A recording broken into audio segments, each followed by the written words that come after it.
আসসালামু আলাইকুম। আশা করি আপনারা ভালো আছেন।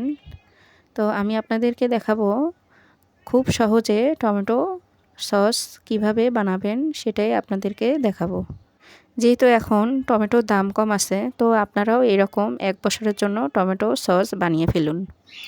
আমি এখানে ২ কেজি টমেটো নিয়েছি। খুব ভালো করে পরিষ্কার করে কেটে নিয়েছি সিদ্ধ করে নেওয়ার জন্য। তো এখন আমি দিয়ে দেব আদা ৩ টুকরো, রসুন একটা, ৩টা পেঁয়াজ কেটে নিয়েছি। তো এগুলো আমি দিয়ে দেব টমেটোর সিদ্ধর জন্য। এরপরে আমি দিয়ে দেব শুকনা মরিচ পরিমাণ মতো। এরপরে আমি দিয়ে দেব লবণ পরিমাণ মতো ২ চা চামচ। তো আমি টমেটোর পরিমাণটা দেখেই দিয়ে নিচ্ছি। এখন আমি দিয়ে দেব ১ কাপ পানি। যেহেতু টমেটো থেকে পানি বের হবে, ওই জন্য আমি বেশি পানি দেব না। আমি ৫-৬ মিনিটের জন্য ঢেকে দিয়েছিলাম। ঢাকনা খুলে আমি নেড়ে চেড়ে নিচ্ছি। টমেটোগুলো আধা সিদ্ধ হয়ে গেছে, তো আরও কিছুক্ষণ সিদ্ধ করে নিব।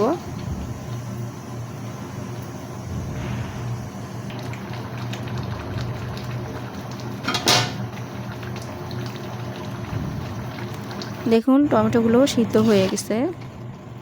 তো আমি এখন ঠান্ডা করে নিব। ঠান্ডা করে নিয়ে আমি টমেটোগুলো ব্লেন্ডার করে নিব। তো আপনাদের কাছে ব্লেন্ডার না থাকলে আপনারা ডাল ঘুটনি দিয়েও ঘাটে নিয়ে ছাঁকে নিতে পারেন। তো আমি এখানে টমেটোগুলো ব্লেন্ডার করে নিয়েছি। এখন আমি ছাঁকনির সাহায্যে ছাঁকিয়ে নিচ্ছি। তো এইভাবেই আমি সবগুলো টমেটো ছাঁকিয়ে নিব। তো আপনাদের যদি এই রেসিপি ভালো লাগে, আমাকে অবশ্যই সাবস্ক্রাইব করবেন, লাইক করবেন, শেয়ার করবেন, কমেন্টে বলবেন কেমন হয়েছে। তো আমার টমেটোগুলো ছাঁকিয়ে নেওয়া শেষ। এখন আমি কড়াইয়ে টমেটোগুলো ঢালিয়ে নেব। এখন আমি দিয়ে দেব বিট লবণ ১ চা চামচ। তো আমি পরিমাণ দেখেই দিয়ে নিচ্ছি। এরপরে আমি দিয়ে দেব তেঁতুলের টক ১ কাপেরও কম।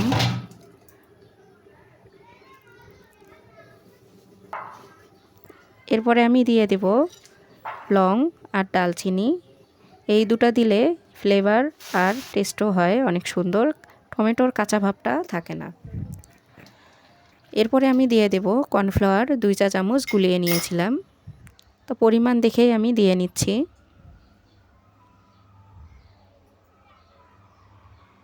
খুব ভালো করে আমি নেড়েচেড়ে নিচ্ছি।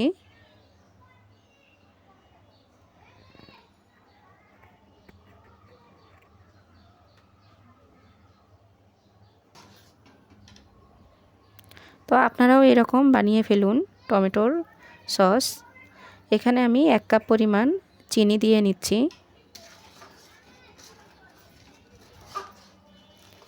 চিনি থেকেও কিছুটা পানি বের হবে। তো এটাকে অনেকক্ষণ জাল করে নিতে হবে। যতক্ষণ ঘন হয় নাই ততক্ষণ আমি জাল করে নিব।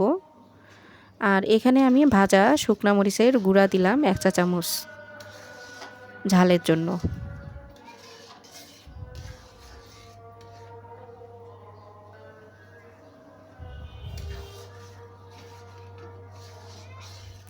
তো যতক্ষণ ঘন হয় নাই ততক্ষণ আমি এইভাবে নাড়তে থাকবো। এখন আমি দিয়ে নেব ভিনেগার। তো আপনারা ভিনেগার না থাকলে লেবুর রসও দিতে পারেন। তো ভিনেগার দিলে হয় কি ৬ মাস বা ১ বছর আপনারা বাসায় রেখে খেতে পারবেন।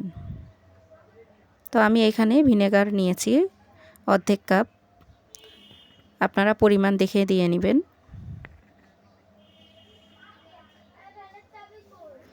আমি আরও ভালো করে জাল করে নিচ্ছি।